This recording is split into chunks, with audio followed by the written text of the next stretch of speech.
this is a very, it follows on from what you're saying about the people who are not empowered or who don't have an approved sort of idea to push, can't get media. Last week I went with 2,000 Hazaras down to Canberra. There were so many people that they couldn't all fit on the buses, but only one politician could find the time to come out and address these people who were protesting about the killing of Hazaras in Pakistan. There were about 5 Australians there, and I'm just reflecting that if it had been a cavalcade of climate change deniers, white people, in other words, yeah. And my the media question likes is, white people. what are your thoughts about this, and how can we break through to try to get some media about that? How do you break through that corporate media and to government alliance? It's difficult. The short answer is there's no simple answer. I didn't know about that rally. I'm not saying I'm across everything, but I hadn't heard about that. Yes, I'm generally across this stuff. I hadn't heard of that even happening. So I think one of the things, and this I think happened, and I fear that this will only get worse, of course, if an Abbott government comes in next year with refugees, the situation's bad enough as it is, that there needs to be, in my view, consistent and ongoing pressure on the media to try and do its job better, more suggestion on specialised rounds to actually focus on these questions. Obviously that exists. The problem is that this is all happening at the time where the traditional business model of corporate media has collapsed. So I'm not saying that had it been 15, 20 years ago that things would have been any better, but the truth is that Fairfax is hemorrhaging money and may not survive till tomorrow. They probably will, but it's pretty difficult. Murdoch is only kept up because Rupert is happy to support the publications, but the Australian is not making any money. And ABC, which is an obviously vitally important institution, is given support by the government, although I suspect and fear that if Liberals get in, they would cut some of that funding. A thriving independent media in any democracy is safe. And I've said for a long time that Australia, on any objective view, and Reporters Without Borders have said this for years, is not a democracy in terms of free media. In any definition, it's the most tightly controlled media in the Western world, by far. You have 70% owned by one person. A lot of cities only, and this is common knowledge of course, in many cities there's only one newspaper and it's owned by Rupert.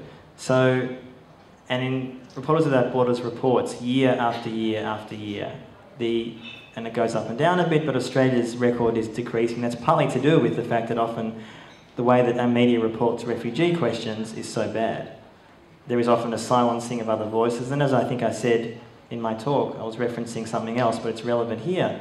It does strike me as remarkable that when it comes to, say, the Hazaras, and I spent some time with them in Pakistan and Afghanistan, that when was the last time you read a column by a Hazara in the paper? I'm sure it's happened, and you could maybe give me an example, but it's pretty rare. When do you hear them generally on the radio, for example, apart from maybe a 2-second soundbite? Doesn't happen. And one only has to look at the vast majority of people who work in the mainstream media. They're like me. They're white. I'm not being a self-hating white person, but this is a real problem. And it's a problem and it's reflected in the kind of coverage that most of the media gives to a range of issues: war, conflict, refugees, etc. So that didn't answer your question. How do we make it better? Keep campaigning. There's no simple answer. But the Howard years, I think, have shown that those perspectives, when things were grim, did get out. And I guess that's even more necessary now.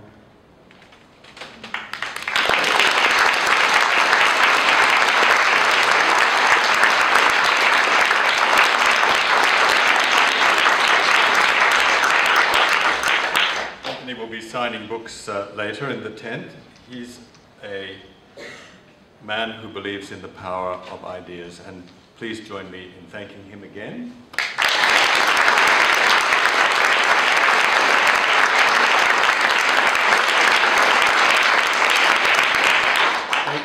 Thank you all for coming today and for your good questions. I'd like to thank the Penn Sydney board for all the dedication and commitment.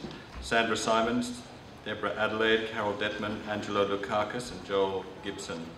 I'd like to thank you, Zoe Roberts and Amy Drew, for doing the work and making it happen. You all know what it takes. we need your help. We are fighting to save writers from execution and from prison. We badly need your support and help. Join PEN. You're sitting on it. The PEN memberships are on your seat. If you see PEN people standing around with empty coffee cups immediately now, it's not because they've finished their coffee, it's because it's an opportunity for you to show your commitment to our cause and to make a contribution into those coffee cups. Civilization is fragile. Unless we constantly build it, a decent civil society will collapse. Freedom of expression is your right. Use it or lose it.